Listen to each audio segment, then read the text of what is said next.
Jean-Charles Coalas, on est ici à l'hôtel de la région Rhône-Alpes. Vous êtes le co-responsable du groupe des élus Europe Écologie Les Verts. Comment s'annoncent les élections régionales 2015 ? Alors les élections régionales 2015 dépendent bien sûr du mouvement, c'est du parti politique Europe Écologie Les Verts qui a d'abord entamé une procédure de rassemblement avec d'autres groupes politiques et des collectifs citoyens et puis qui a mis en place un calendrier de désignation des candidats, de vote de la stratégie.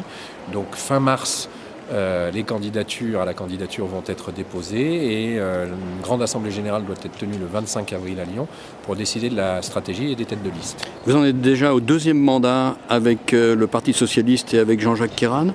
Quel bilan vous tirez, vous, à quelques mois de la fin de cette mandature ? D'abord, comme en 2004 et en 2010, de toute façon, les écologistes partiront en autonome au premier tour des élections régionales. Il n'y a pas de raison que ça change. C'est vrai que ce deuxième mandat avec Jean-Jacques Queyranne s'est moins bien passé sur la forme comme sur le fond que le premier.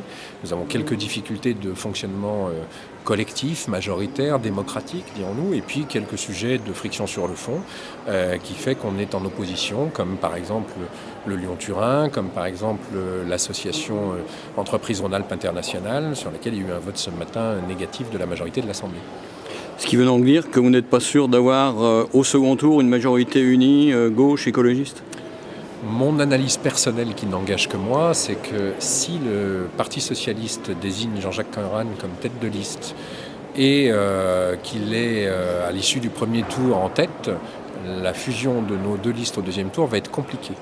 Mais comme je pense la victoire de la gauche et des écologistes au deuxième tour. Par contre, je crois fortement que si les écologistes sont en tête, le rassemblement au deuxième tour sera facilité et la dynamique pour garder cette région écologiste et à gauche sera possible. Mais face à une UMP qui se profile en direction de 2017 et un Front National qui est montant, c'est un risque ?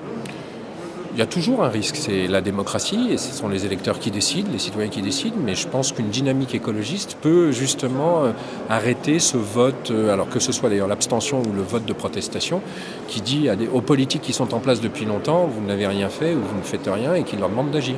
Comme un Grenoble avec Éric Piolle, et c'est ma dernière question, vous pensez réalistement à une présidence verte écologiste à la région ? Je crois fortement à une présidence verte et écologiste à la région, dans le cadre d'un grand rassemblement citoyen des partis de gauche et au-delà, et des écologistes.